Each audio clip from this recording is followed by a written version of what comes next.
Hello dear students, welcome in my YouTube class. तो जैसा कि प्रीवियस क्लास में हमने आपको बताया था कॉम्पिटिटिव इलेक्ट्रॉन ट्रांसफ़र रिएक्शन के बारे में, और जैसा कि तीन कॉन्सेप्ट हमने ऑक्सीडेशन रिडक्शन का पढ़ लिया है, जिसमें से पहला कॉन्सेप्ट आपको हमने बताया था classical concept of oxidation and reduction. दूसरा कॉन्सेप्ट आपको हमने बताया था इलेक्ट्रोनेगेटिविटी कॉन्सेप्ट, और तीसरा हमने डिस्कस किया था ऑक्सीडेशन रिडक्शन को डिफाइन करने के लिए इलेक्ट्रॉनिक कॉन्सेप्ट। इलेक्ट्रॉन ट्रांसफ़र के बेसिस पे हम कैसे इलेक्ट्रॉनिक कॉन्सेप्ट के थ्रू हम कैसे ऑक्सीडेशन रिडक्शन को डिफाइन करेंगे। तो एक चौथा कॉन्सेप्ट आपको आज पढ़ना है, ठीक है, और वो है ऑक्सीडेशन नंबर कॉन्सेप्ट। तो ऑक्सीडेशन नंबर के बेसिस पे हम कैसे डिसाइड करेंगे कि किसका ऑक्सीडेशन और किसका रिडक्शन हो रहा है किसी भी केमिकल रिएक्शन में रिएक्टेंट्स का, ठीक है। तो सबसे पहले हम बात करते हैं कि ऑक्सीडेशन नंबर कॉन्सेप्ट को पढ़ने से पहले हमें ये जानना होगा कि ऑक्सीडेशन नंबर को हम किस तरीके से डिटरमाइन करेंगे। तो इसके क्या क्या ऐसे रूल्स हैं determination for the oxidation number. तो ऑक्सीडेशन नंबर को डिटरमाइन करने के लिए कुछ रूल्स हैं, कुछ बेसिक से रूल्स हैं, उसको आप नोट कर लेना, मैं बता रहा हूँ एक एक करके। तो जो सबसे पहला रूल्स है ये कि फर्स्ट ए ग्रुप के जितने भी एलिमेंट्स हैं, फर्स्ट ए ग्रुप में जैसे आपका हमारे लिए ना करो रब से फरियाद, कहने का मतलब hydrogen, lithium, sodium, potassium, rubidium, caesium, francium, अगर ये सारे एलिमेंट्स कहीं भी अगर आपको दिखाई दे रहे हैं, ठीक है, इन कंबाइंड स्टेट, ये अगर ये कहीं किसी के साथ जुड़े हुए हैं, ठीक है, इन कंबाइंड स्टेट में इनकी ऑक्सीडेशन स्टेट होती है +1। क्या होती है? +1। इसको आप याद रखना, हमेशा क्या होती है? +1 होती है। दूसरी चीज़ ये कि सेकेंड ए ग्रुप के एलिमेंट्स जैसे beryllium, magnesium, calcium, strontium, barium, radium, इन सारे एलिमेंट्स अगर कहीं भी किसी भी कंपाउंड में अगर ये कंबाइंड स्टेट में अगर किसी के साथ या दूसरे एलिमेंट के साथ अगर कंबाइंड हैं, तो उस कंडीशन में इन सभी एलिमेंट्स की ऑक्सीजन स्टेट क्या होती है? +2 होती है। इसको नोट कर लेना। अब नेक्स्ट जो है वो है आपका नेक्स्ट रूल जो है वो ये है कि number of charge, rule number 3, number of charge जो होता है किसी भी एटम या मॉलिक्यूल पे, वो ऑक्सीडेशन नंबर के इक्वल होता है। कहने का मतलब जैसे एग्जांपल के तौर पे अगर हम बात करें, जैसे मान लो अगर ऑक्सीजन पे 2 नेगेटिव चार्ज है तो इसका ऑक्सीडेशन नंबर अगर पूछा जाएगा तो ऑक्सीडेशन नंबर आप -2 बताओगे। सल्फर पे अगर 2 नेगेटिव चार्ज है तो -2 हो जाएगा। नाइट्रोजन पे अगर 3 नेगेटिव चार्ज है तो क्या हो जाएगा? -3 हो जाएगा ऑक्सीडेशन नंबर। इसी तरीके से प्लस चार्ज के केस में भी होता है। जैसे मान लो सोडियम पे अगर 1+ चार्ज कहीं दिख रहा है तो इसका ऑक्सीजन स्टेट +1 होगा। मैग्नीशियम पे अगर 2+ चार्ज दिख रहा है तो इसकी ऑक्सीडेशन स्टेट +2 हो जाएगी। अगर एल्यूमिनियम पे 3+ चार्ज दिख रहा है तो इसकी ऑक्सीजन स्टेट +3 हो जाएगी। तो जितने नंबर ऑफ चार्ज किसी भी एटम पे होंगे वो उसकी ऑक्सीडेशन नंबर होता है, उसका ऑक्सीडेशन नंबर होता है। कहने का मतलब नंबर ऑफ चार्ज जो होगा किसी भी एटम के ऊपर वो ऑक्सीडेशन नंबर को रिप्रेजेंट करता है, ठीक है, सिंपल सी बात। अब देखो नेक्स्ट रूल्स की अगर हम बात करें तो रूल नंबर 4 अगर हम देखें तो रूल नंबर 4 में ये बताया जा रहा है कि इन अनकम्बाइंड स्टेट का मतलब होता है कि कोई भी एलिमेंट अगर फ्री स्टेट में है, अनकम्बाइंड स्टेट मतलब वो किसी के साथ अगर कंबाइंड नहीं है, तो उस कंडीशन में न्यूट्रल एटम या मॉलिक्यूल, न्यूट्रल एटम हो या फिर न्यूट्रल मॉलिक्यूल इन सब की ऑक्सीजन स्टेट 0 होती है। क्या होती है? 0 होती है। अनकम्बाइंड स्टेट में न्यूट्रल या मॉलिक्यूल की ऑक्सीजन स्टेट हमेशा क्या होती है? न्यूट्रल एटम या न्यूट्रल मॉलिक्यूल की ऑक्सीजन स्टेट हमेशा 0 होती है। जैसे एग्जांपल अगर हम देखें, जैसे मान लो अगर केवल जिंक लिखा हुआ है, ठीक है, और आपसे पूछा जाए कि इसकी ऑक्सीजन स्टेट क्या है तो आप 0 बताओगे। लेकिन यही जिंक अगर ऑक्सीजन के साथ कंबाइन होकर जिंक ऑक्साइड बना ले, तब उस कंडीशन में जिंक की ऑक्सीजन स्टेट तब कुछ न कुछ होगी, वैसे जनरली +2 होगी और ऑक्सीजन की -2 होगी। ठीक है, मतलब जिंक जब किसी एलिमेंट के साथ कंबाइंड होगा तब वहाँ पे जिंक की ऑक्सीजन स्टेट 0 नहीं होगी। ठीक है, अगर जिंक अकेला इस तरीके से किसी के साथ कंबाइंड नहीं है तभी 0 होगा, इस चीज़ को याद रखना। इन अनकम्बाइंड स्टेट मतलब इन फ्री स्टेट, जब किसी से कंबाइंड ना हो। अब जैसे मान लो केवल पोटेशियम लिखा है तो इस ऑक्सीजन स्टेट 0 बताओगे, लेकिन इसी पोटेशियम को अगर हम पोटेशियम आयोडाइड लिख दें तब यहाँ पे पोटेशियम की ऑक्सीजन स्टेट क्या हो जाएगी, +1 हो जाएगी। ठीक है, और आयोडीन की -1 हो जाएगी। ठीक है, अब केवल अगर Fe लिखा हुआ है तो इसकी ऑक्सीजन स्टेट 0 हो जाएगी। समझ में आ रहा है? तो न्यूट्रल स्टेट में मतलब अनकम्बाइंड स्टेट में न्यूट्रल एटम्स के भी ऑक्सीजन स्टेट 0 होते हैं और मॉलिक्यूल के भी। जैसे मॉलिक्यूल की बात करें हम, जैसे H2O हो गया, ठीक है, NH3 हो गया, ओवरऑल HCl हो गया, तो ओवरऑल H2O की ऑक्सीजन स्टेट 0 होगी, ओवरऑल NH3 की ऑक्सीजन स्टेट 0 होगी, ओवरऑल HCl की ऑक्सीजन स्टेट 0 होगी। ऐसा क्यों होता है? क्यों? इसमें नंबर ऑफ पॉजिटिव चार्जेस, किसी भी कंपाउंड में नंबर ऑफ पॉजिटिव चार्जेस और नेगेटिव चार्जेस क्या होते हैं, इक्वल होते हैं। तो पॉजिटिव नेगेटिव चार्ज एक दूसरे को कैंसिल कर देते हैं, इसी वजह से किसी भी न्यूट्रल मॉलिक्यूल में ऑक्सीडेशन स्टेट क्या होता है, मॉलिक्यूल का 0 होता है। ओवरऑल H2O का 0 होगा, इस चीज़ को समझने की कोशिश करो।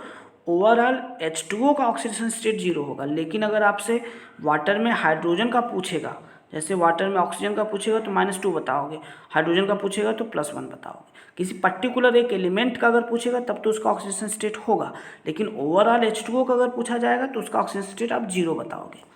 ठीक है, तो ये रूल्स था। अब नेक्स्ट रूल नंबर 5 की अगर हम बात करें तो जैसा कि फ्री स्टेट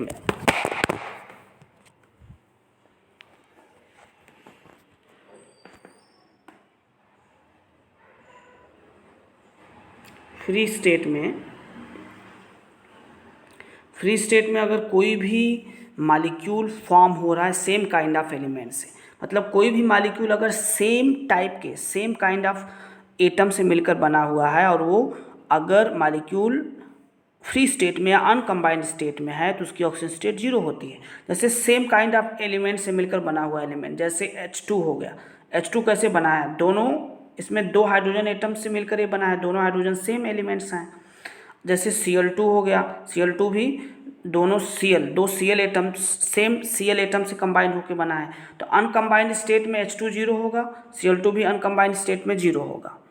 ठीक है, इसी तरीके से N2, अगर N2 है और अनकम्बाइंड स्टेट में है तो इसका ऑक्सीजन स्टेट 0 होगा। ठीक है, Br2 है तो Br2 का भी 0 होगा। अगर S8 है या P4 है तो S8 में S8 में सभी 8 एटम जो हैं, 8 एटम्स हैं वो सल्फर के ही हैं, सेम काइंड ऑफ एलिमेंट्स हैं, इसी वजह से 0 होगा। P4 में भी चारों क्या हैं, फास्फोरस के ही एलिमेंट है, इसलिए इसका भी ऑक्सीजन स्टेट 0 होगा। ठीक है, जैसे एग्जाम्पल एक देखो ध्यान से, जैसे मान लो H2 का रिएक्शन अगर हम Cl2 से करते हैं तो प्रोडक्ट यहाँ पे जो मिलता है वो 2HCl मिलता है। अब यहाँ पे H2 की ऑक्सीजन स्टेट अगर आपसे पूछा जाए तो 0 बताओगे, Cl2 की ऑक्सीजन स्टेट पूछा जाएगा तो 0 बताओगे। लेकिन अब यहाँ पे हाइड्रोजन और Cl दोनों एक दूसरे के साथ कंबाइंड हो गए हैं, अब ये कंबाइंड स्टेट में हो गया, इसलिए यहाँ पे हाइड्रोजन की ऑक्सीजन स्टेट +1 बताओगे और Cl का -1 बताओगे। ठीक है बच्चों, इस चीज़ को आप याद रखना हमेशा। एक नेक्स्ट रूल्स की अगर हम बात करें, जैसे रूल नंबर 6 की, तो उसमें जैसे हैलोजन फैमिली है या ग्रुप नंबर 5 की ऑक्सीजन स्टेट सबकी -3 होती है, इसको आप याद रखना। ग्रुप 6 एलिमेंट, ग्रुप 5 में जैसे क्या होता है, nitrogen, phosphorus, arsenic, antimony, bismuth, इन सब का क्या होगा, -3 होगा। ग्रुप नंबर 6 में जैसे ऑक्सीजन, सल्फर, सेलेनियम, टेल्यूरियम और पोलोनियम। ऑक्सीजन सल्फर, वैसे जनरली ऑक्सीजन सल्फर आपको दिखाई देगा, तो इन सब की ऑक्सीजन स्टेट क्या होती है, -2 होती है कंबाइंड स्टेट में। और एक चीज़ और आप याद रखो, कंबाइंड स्टेट में हैलोजन्स, जैसे हैलोजन्स को हम जनरली किसको बोलते हैं, जो 7th A ग्रुप के एलिमेंट्स होते हैं, 7th A ग्रुप के एलिमेंट्स को हैलोजन्स कहा जाता है और इसे कैपिटल एक्स से रिप्रेजेंट किया जाता है, और एक्स में हम कंसिडर करते हैं FCl Br और I। तो FCl Br I इन सब की ऑक्सीजन स्टेट कंबाइंड स्टेट में क्या होती है, -1 होती है, इसको याद रखना, ठीक है। और इनर्ट गैसेज जैसे हीलियम, नियान, आर्गन, जेनान, ये तो कंबाइंड होंगे नहीं किसी एलिमेंट से क्योंकि स्टेबल हैं, इस वजह से इनका ऑक्सीजन स्टेट 0 होता है, हर जगह इनका ऑक्सीजन स्टेट क्या होगा, 0 होगा। अब नेक्स्ट रूल्स की अगर हम बात करें, जैसे परऑक्साइड लिंकेज, देखो कुछ जगहों पे परऑक्साइड लिंकेज होता है, ठीक है। अब ये स्ट्रक्चर से ही आपको पता चलेगा परऑक्साइड लिंकेज। तो परऑक्साइड लिंकेज क्या होता है, इसको आप समझ लो। परऑक्साइड लिंकेज का मतलब किसी भी स्ट्रक्चर में जब दो ऑक्सीजन इस तरीके से कॉन्टिन्यूअस आपको कोवलेंट बॉन्ड से जुड़ा हुआ दिखाई दे, तो इसे हम बोलते हैं परऑक्साइड लिंकेज। इसे हम क्या बोलते हैं, परऑक्साइड लिंकेज। और परऑक्साइड लिंकेज में ऑक्सीजन की ऑक्सीजन स्टेट क्या हो जाती है, -1 होती है। वैसे नॉर्मली हमने आपको ऑक्सीजन का भी क्या बताया, -2 बताया। नॉर्मली ऑक्साइड के केस में, किस केस में, ऑक्सीजन जब ऑक्साइड के केस में होगा तब -2 होगा, लेकिन जब परऑक्साइड होगा तो परऑक्साइड के केस में ऑक्सीजन क्या हो जाएगा, -1 हो जाएगा। लेकिन जब ऑक्सीजन सुपर ऑक्साइड मतलब O2 सिंगल माइनस को क्या कहा जाता है, सुपर ऑक्साइड कहा जाता है। सुपर ऑक्साइड के केस में ऑक्सीजन की ऑक्सीजन स्टेट -1/2 हो जाती है, -1/2 हो जाती है। O पे 2 नेगेटिव चार्ज है तो इसे ऑक्साइड बोला जाएगा, -2 होगा। O2 पे 2 नेगेटिव चार्ज है तो इसे -1, एक ऑक्सीजन का -1 होगा, परऑक्साइड इसको बोला जाएगा। देखो O पे डबल माइनस चार्ज है तो उसे ऑक्साइड आयन बोला जाएगा। O2 पे डबल माइनस चार्ज है तो उसे परऑक्साइड कहा जाएगा, और O2 पे एक सिंगल माइनस है तो उसे सुपर ऑक्साइड कहा जाएगा। सुपर ऑक्साइड में -1/2 ऑक्सीजन स्टेट, परऑक्साइड में हमने बताया -1 और ऑक्साइड में -2 होता है, ठीक है। इसको आप याद रखना। अब देखो कहीं ना कहीं पर सल्फाइड लिंकेज भी होता है, पर सल्फाइड लिंकेज। पर सल्फाइड लिंकेज किसको कहा जाता है, पर सल्फाइड लिंकेज जब दो सल्फर एटम इस तरीके से कॉन्टिन्यूअस कोवलेंट बॉन्ड से कनेक्टेड होते हैं तो इन्हें पर सल्फाइड लिंकेज कहा जाता है, ठीक है। इसका भी एक एग्जांपल आगे हम पढ़ेंगे, जैसा कि इसका एग्जांपल है H2S4O6, आपके बुक में भी NCERT में दिया है H2S4O6, इसका बेस्ट एग्जांपल है, जिसकी स्ट्रक्चर में आप देखोगे कि ये पर सल्फाइड लिंकेज पाया जाता है। तो ये कुछ रूल्स थे बच्चों, ठीक है। इन सारे रूल्स को अगर आप याद रखोगे तभी आप ऑक्सीडेशन नंबर डिटरमाइन कर पाओगे, अदरवाइज नहीं कर पाओगे, ठीक है। तो अब हम बात करते हैं कि किस तरीके से हम डिटरमाइन करेंगे ऑक्सीडेशन नंबर। तो अब ऑक्सीडेशन नंबर अगर हमें किसी कंपाउंड में निकालना है तो उसके लिए क्या क्या जो हमने रूल्स अभी पढ़ा है, यही सारे रूल्स क्या करने होंगे, अप्लाई करने होंगे, ठीक है। तो इसका 2 मेथड है, ठीक है। ऑक्सीडेशन नंबर किसी भी कंपाउंड में डिटरमाइन करने के लिए 2 मेथड है। एक तो पहला मेथड है स्ट्रक्चरल मेथड,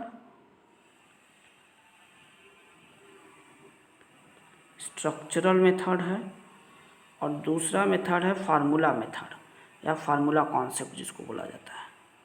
एक स्ट्रक्चरल कॉन्सेप्ट है, एक फार्मूला कॉन्सेप्ट है, ठीक है। तो वैसे सबसे ज़्यादा बेटर तो स्ट्रक्चरल मेथड होता है, लेकिन बहुत सारे ऐसे बच्चे हैं जो कंपाउंड को देखकर सबका स्ट्रक्चर नहीं बना पाते हैं, तो इसलिए दिक्कत होती है, तो फार्मूला मेथड वहाँ पे अप्लाई करते हैं। देखो फार्मूला मेथड में गलतियाँ हो सकती हैं, लेकिन स्ट्रक्चरल मेथड में कभी भी गलती नहीं हो सकती। ज़्यादा अप्रोप्रिएट क्या होता है, स्ट्रक्चरल मेथड, ठीक है। क्योंकि स्ट्रक्चरल मेथड में आपको अगर कंपाउंड का एक्जैक्टली अगर स्ट्रक्चर पता है तो आप कभी भी गलत नहीं होगा, लेकिन स्ट्रक्चरल फार्मूला मेथड में गलत हो सकता है, ठीक है। तो इसको हम एक एक करके देखेंगे। तो सबसे पहले अगर हम स्ट्रक्चरल मेथड की बात करें, स्ट्रक्चरल मेथड के थ्रू हम कैसे पता करेंगे ऑक्सीडेशन नंबर। तो देखो, तो सबसे पहले हम स्ट्रक्चरल मेथड की बात कर रहे हैं जिसमें कार्बन डाइऑक्साइड एग्जाम्पल लिया जा रहा है। अब पूछा जा रहा है कि कार्बन डाइऑक्साइड में कार्बन की ऑक्सीडेशन स्टेट आपको बतानी है। तो सबसे पहले इसका स्ट्रक्चर बनाना होगा। सेंट्रल एटम कार्बन होगा, ये डबल बॉन्ड O से ऐसे कनेक्टेड होगा दोनों साइड। अब ये स्ट्रक्चरल फार्मूला हो गया, स्ट्रक्चर हो गया कार्बन डाइऑक्साइड का। अब हम क्या करेंगे, देखो ऑक्सीजन, कार्बन और ऑक्सीजन से कितने बॉन्ड कनेक्टेड हैं? 2। अब पहले तो देखो कार्बन और ऑक्सीजन, इन दोनों में ऑक्सीजन ज़्यादा इलेक्ट्रोनेगेटिव होता है कार्बन से। ऑक्सीजन की इलेक्ट्रोनेगेटिविटी कार्बन से ज़्यादा होती है, इसलिए ऑक्सीजन का एक बॉन्ड जो होगा वो -1 रखेगा और दूसरे बॉन्ड की वजह से भी -1 होगा। मतलब ऑक्सीजन डबल बॉन्ड से कनेक्टेड है, इसलिए एक बॉन्ड के लिए -1 और दूसरे बॉन्ड के लिए -1। अब इधर देखो, जब इसके लिए -1 होगा तो कार्बन के लिए +1 होगा, और इसके लिए भी -1 होगा तो कार्बन के लिए +1 होगा। अब इधर भी ऑक्सीजन के लिए कार्बन डबल बॉन्ड O जो है, यहाँ भी ऑक्सीजन सिंगल बॉन्ड के लिए, ठीक है, सिंगल बॉन्ड के लिए -1 ऑक्सीजन पे, और नीचे वाले बॉन्ड के लिए भी -1। तो 2 बॉन्ड है इसलिए -1 और इसके रिस्पेक्ट में, अब -1 के रिस्पेक्ट में यहाँ कार्बन भी +1 होगा, और -1 के रिस्पेक्ट में यहाँ भी कार्बन +1 होगा। ठीक है, तो अब जरा ध्यान से देखो, इस वाले ऑक्सीजन पे -1 -2 हुआ, ऑक्सीजन का ऑक्सीजन स्टेट -2 हुआ, और यहाँ पे भी ऑक्सीजन के लिए -1 कितना हुआ, टोटल -2 हुआ। अब बीच वाले कार्बन पे ध्यान से देखो, बीच वाले कार्बन पे +1 +1 +1 +1, 4 +1 है, तो +1 +1 +1 +1, 4 +1 तो कितना हुआ, +4 हुआ। तो कार्बन की ऑक्सीजन स्टेट कार्बन डाइऑक्साइड में कितनी होगी, +4 होगी। ये हमने स्ट्रक्चर के थ्रू पता कर लिया। अब हम बात करते हैं नेक्स्ट स्ट्रक्चर, जैसे सल्फर डाइऑक्साइड। सल्फर डाइऑक्साइड में अगर सल्फर का पूछा जाए तो इसका स्ट्रक्चर हम कुछ इस तरीके से बनाते हैं। ठीक है, अब ये देखो, यहाँ पे डबल बॉन्ड हमने बताया, तो ऑक्सीजन डबल बॉन्ड से कनेक्टेड है तो इसलिए -2 होगा, और इसके रिस्पेक्ट में दोनों बॉन्ड के लिए सल्फर के लिए +2 हो जाएगा, और यहाँ पे -2 होगा और सल्फर के लिए +2 होगा। ऑक्सीजन की इलेक्ट्रोनेगेटिविटी सल्फर से ज़्यादा होती है, जैसा कि आप जानते हो, सल्फर ऑक्सीजन के नीचे आता है और डाउन द ग्रुप आने पे इलेक्ट्रोनेगेटिविटी घटती है, तो इसलिए ऑक्सीजन की इलेक्ट्रोनेगेटिविटी ज़्यादा होगी, इसलिए ऑक्सीजन पे 2 बॉन्ड की वजह से -2 हुआ, इधर भी 2 बॉन्ड की वजह से -2 होगा, और सल्फर पे +2 इन दोनों की वजह से +2 सल्फर का कितना हो गया, +2 कितना हुआ, +2 और +2 टोटल हुआ आपका +4। तो टोटल ऑक्सीडेशन नंबर कितना हुआ सल्फर का, +4 हुआ। ठीक है, अब देखो कुछ और भी एग्जांपल्स, जैसे मैं कुछ एग्जांपल दे रहा हूँ, जैसे सल्फर डाइऑक्साइड में सल्फर का आपको बताना है, इसका स्ट्रक्चर इस तरीके से बनाया जाता है। स्ट्रक्चर आप इसको खुद से करके बताएंगे। ठीक है, नेक्स्ट है सल्फ्यूरिक एसिड H2SO4, इसका भी स्ट्रक्चर मैं बना दे रहा हूँ, नोट कर लो, और इसमें सल्फर का ऑक्सीडेशन नंबर आपको बताना है। तो इस तरीके से हम स्ट्रक्चर बनाएंगे सल्फ्यूरिक एसिड का, इस तरीके से। ठीक है, ये स्ट्रक्चर है सल्फ्यूरिक एसिड का, इसमें सल्फर का आपको बताना है ऑक्सीडेशन नंबर। नेक्स्ट है अमोनिया, NH3 में आपको अमोनिया का बताना है, स्ट्रक्चर इसका इस तरीके से बनाया जाता है। ठीक है, आपको नाइट्रोजन का बताना है। अब ये ध्यान देना, नाइट्रोजन हाईली इलेक्ट्रोनेगेटिव होता है हाइड्रोजन से। ठीक है, तो जो हाईली इलेक्ट्रोनेगेटिव होता है उस पर नेगेटिव चार्ज आएगा, और सामने वाले के ऊपर, अपोजिट वाले एटम के ऊपर पॉजिटिव चार्ज आएगा। ठीक है, नेक्स्ट एग्जांपल है HNO3। HNO3 का स्ट्रक्चर इस तरीके से बनाया जाता है। नाइट्रोजन का इसमें बताना है, सेंट्रल एटम नाइट्रोजन का आपको इसमें ऑक्सीडेशन नंबर आपको बताना है।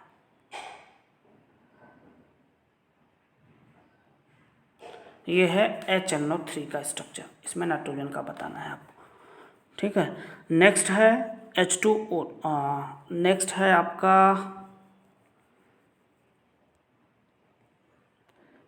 H3PO4 में फास्फोरस का, H3PO3 में फास्फोरस का, और साथ में H3PO2 में फास्फोरस का। तो इन तीनों में फास्फोरस का आपको बताना है। एक है H3PO4, H3PO3, H3PO2 में, इन तीनों में फास्फोरस का ऑक्सीडेशन नंबर बताना है। ठीक है, अब इन तीनों में से मैं एक बता दे रहा हूँ और बाकी आप कर लेंगे दोनों। जैसे देखो H3PO4 का स्ट्रक्चर हम कैसे बनाएंगे, इसका स्ट्रक्चर इस तरीके से बनाया जाता है।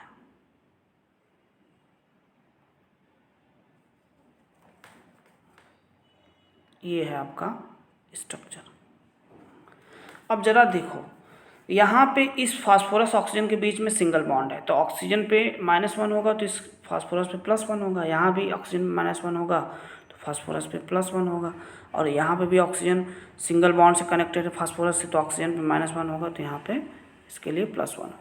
अब यहाँ देखो ऑक्सीजन डबल बॉन्ड से कनेक्टेड है, ऑक्सीजन में -2 होगा क्योंकि डबल बॉन्ड है, तो एक बॉन्ड के लिए -1, दूसरे बॉन्ड के लिए -1, -2 हुआ। अब ऑक्सीजन पर फास्फोरस के लिए -2 है, तो इधर इसके अपोजिट +2 होगा। अब फास्फोरस का टोटल चार्ज काउंट करो, क्या क्या है, +2 +1 +1 +1, टोटल कितना हुआ, +5। तो फास्फोरस की ऑक्सीजन स्टेट इसमें कितनी आएगी, +5 आएगी। ठीक है।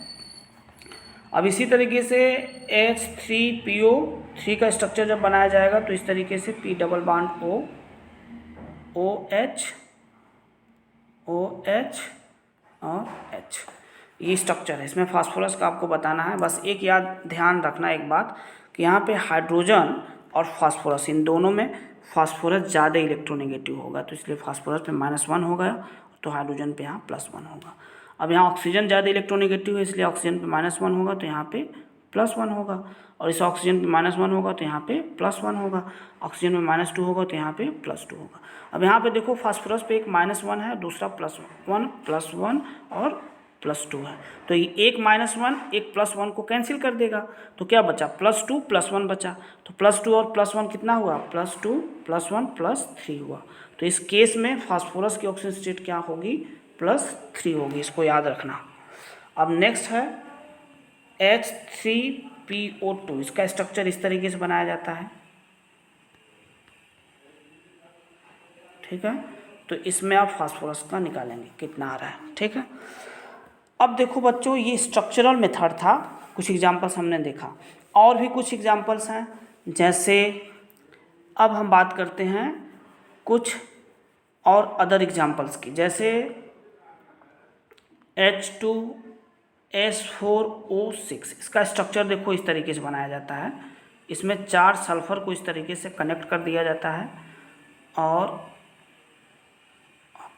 टर्मिनल सल्फर मतलब किनारे वाले जो सल्फर हैं उनसे 3-3 ऑक्सीजन को जोड़ दिया जाता है, और हर एक ऑक्सीजन से एक एक हाइड्रोजन जुड़ जाएगा, एक एक हाइड्रोजन जुड़ जाएगा।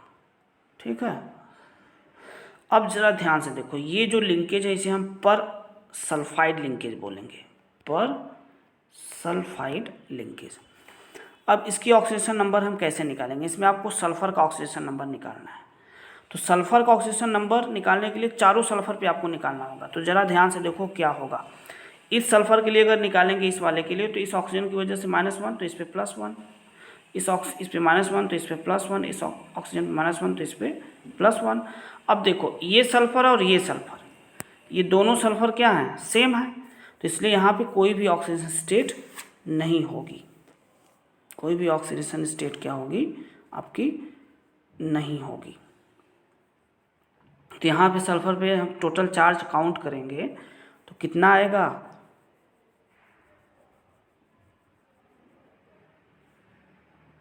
टोटल आपका +3, और इधर भी +3, और इधर इस सल्फर के लिए, बीच वाले सल्फर के लिए 0 होगा, क्योंकि इधर भी सल्फर है और इधर भी सल्फर है। ठीक है, तो इसलिए इसका 0 होगा और इस वाले सल्फर का भी 0, दोनों के बीच वाले सल्फर की ऑक्सीजन स्टेट 0 होगी। ठीक है, अब इस वाले सल्फर का जब निकालोगे तो इस ऑक्सीजन की वजह से -1 यहाँ, तो यहाँ +1, इसके यहाँ भी +1, और इस ऑक्सीजन की वजह से भी +1, तो 3 +1 दिखाई देंगे। अब इस सल्फर की वजह से, क्योंकि सल्फर और इस सल्फर दोनों सेम हो जा रहे हैं, इसलिए यहाँ पे 0 होगा, तो +1 +1 +1, ये दोनों टर्मिनल सल्फर का +3 ऑक्सीडेशन स्टेट होगा। तो चारों सल्फर का, इन चारों सल्फर का रिस्पेक्टिवली अगर हम बात करें तो इस वाले सल्फर का +3 आया, इस वाले भी सल्फर का +3 आया, इसका 0 आया और इसका भी 0 आया।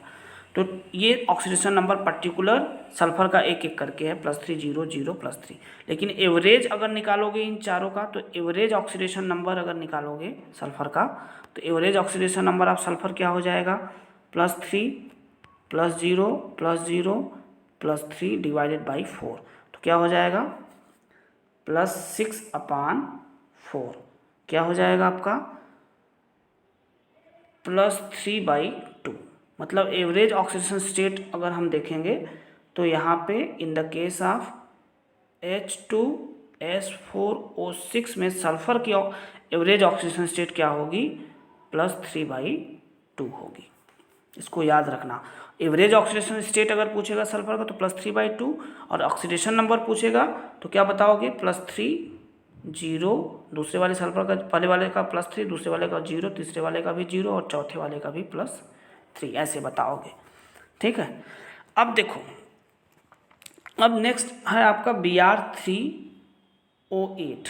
इसका स्ट्रक्चर बता दे रहा हूँ, आप खुद से इसमें Br का ऑक्सीडेशन स्टेट बताएंगे। तो Br3O8 का स्ट्रक्चर कुछ इस तरीके से बनाया जाता है।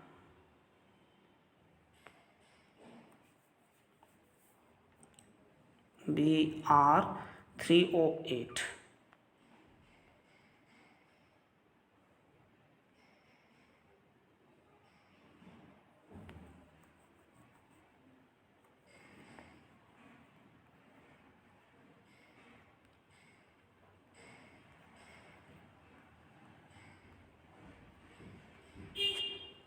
ये तुम्हारे एनसीईआरटी बुक में भी दिया होगा। ठीक है, स्ट्रक्चर। तो ये है स्ट्रक्चर Br का, Br3O8 का। तो इसमें आपको Br का एवरेज ऑक्सीडेशन नंबर भी बताना है और ऑक्सीडेशन नंबर भी बताना है। तो Br का ऑक्सीडेशन, तीनों Br का ऑक्सीडेशन नंबर आपको निकालना है और इसका फिर बाद में एवरेज ऑक्सीडेशन नंबर भी बताना है। अब बच्चों हम बात करते हैं परऑक्साइड लिंकेज से रिलेटेड। ठीक है, परऑक्साइड लिंकेज जैसे H2O2 है, इसका स्ट्रक्चर बनाते हैं तो इस तरीके से। इसमें देख रहे हो आप, ये बीच में ऑक्सीजन ऑक्सीजन लिंकेज को हमने बताया था परऑक्साइड लिंकेज, तो इसका -1 होगा तो इसका +1 होगा, इस वाले ऑक्सीजन का -1 होगा तो इसका +1 होगा। तो यहाँ पे ऑक्सीजन की ऑक्सीजन स्टेट क्या होगी, -1 होगी। और एवरेज ऑक्सीजन स्टेट निकालेंगे तो -2/2 = -1। एवरेज भी -1 होगा और ऐसे भी -1 ही होगा। ठीक है। नेक्स्ट है आपका परऑक्साइड लिंकेज, जैसे जिसमें परऑक्साइड लिंकेज होता है, जैसे H2SO5, इसमें भी परऑक्साइड लिंकेज है। इसका स्ट्रक्चर इस तरीके से बनाया जाता है।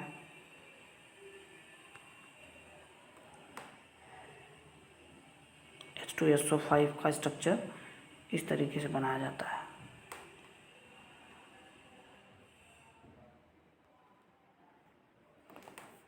ठीक है। तो इसमें आपको सल्फर की ऑक्सीडेशन स्टेट बतानी है। किसकी बतानी है, सल्फर की।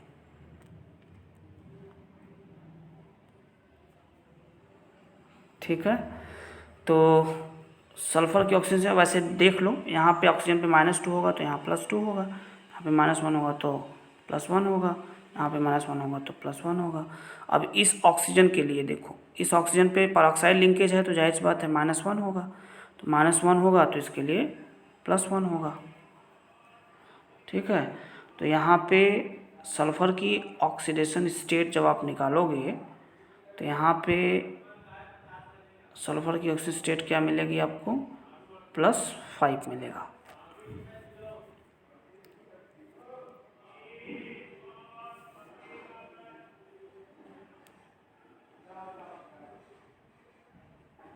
नेक्स्ट जो है आपका वो है H2S2O8।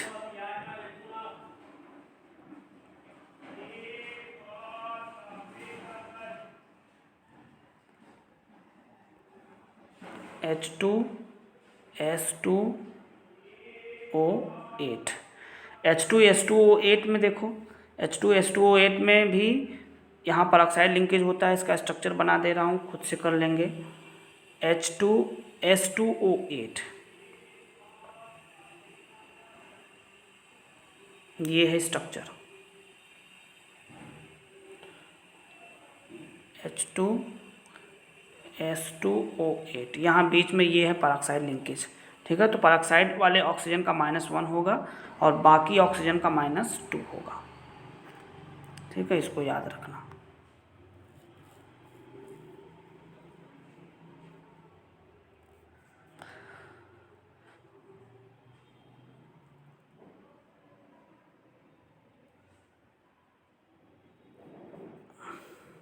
वैसे सल्फ़र का निकालोगे तो +6 आएगा। ठीक है। एक इम्पॉर्टेंट चीज़ और बता दूं कि SO5 में सल्फ़र का +6 आएगा। एक बार इसको फिर से देख लो, क्योंकि इसका जब स्ट्रक्चर हम बनाएंगे तो कुछ इस तरीके से बनाएंगे। तो यहाँ पे है क्या कि 2 ऑक्सीजन हाइड्रोजन से कनेक्टेड होगा एक डबल बॉन्ड से, तो यहाँ पे -2 सल्फर के लिए +2 होगा, यहाँ पे +1 होगा, यहाँ पे +1 होगा ऑक्सीजन की वजह से। देखो इसमें +1 होगा हाइड्रोजन का, यहाँ पे -1 होगा, और इस ऑक्सीजन के लिए -1, ठीक है। तो और इस सल्फर के लिए क्या हो जाएगा, +1 हो जाएगा। तो इस तरीके से या तो इसको हम ऐसे देखें, फार्मूला कॉन्सेप्ट अगर लगाते हैं तो H2SO5 में 2 ऑक्सीजन परऑक्साइड लिंकेज में है, +1 होता है हाइड्रोजन का multiplied by 2 plus 2x, 2 sulphur है, सल्फर का निकालना 2x हो जाएगा। 5 का मल्टीप्लाई हम क्या करेंगे, पहले तो 5 में से 3 ऑक्सीजन जो है वो क्या है आपके परऑक्साइड में नहीं है, तो इसका -2 लेंगे, और बाकी के 2 ठीक है परऑक्साइड में है तो उसका -1 से मल्टीप्लाई होगा =0। सॉल्व करो, यहाँ पे +2 हुआ, +2 2x, फिर -6 हुआ, और यहाँ पे फिर -2 हुआ =0। क्या आएगा, 2x यहाँ -2 कैंसिल हो जाएगा, +2 -2 कैंसिल हो जाएगा, -2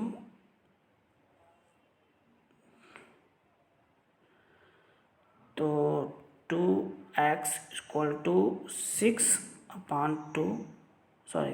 6 और x = 6।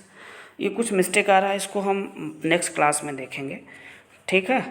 तो परऑक्साइड के केसेस हम नेक्स्ट क्लास में आपको बताएंगे, ठीक है। इसमें एक्चुअली क्या होता है कि जो परऑक्साइड वाले कंपाउंड्स होते हैं ये स्ट्रक्चरल मेथड से सॉल्व नहीं होते हैं, बहुत रेयरली होते हैं। तो देखो कुछ ऐसे कंपाउंड्स होते हैं जो स्ट्रक्चरल मेथड से सॉल्व हो जाते हैं, कुछ ऐसे होते हैं जो स्ट्रक्चरल मेथड से नहीं होते हैं। तो अब वीडियो भी काफ़ी लंबा हो जा रहा है, इसलिए मैं नहीं बता रहा हूँ, ठीक है। तो इसलिए अब हम नेक्स्ट क्लास में इसको डिस्कस करेंगे, वीडियो काफ़ी ज़्यादा लंबा हो जाएगा, ठीक नहीं लगेगा, ठीक है।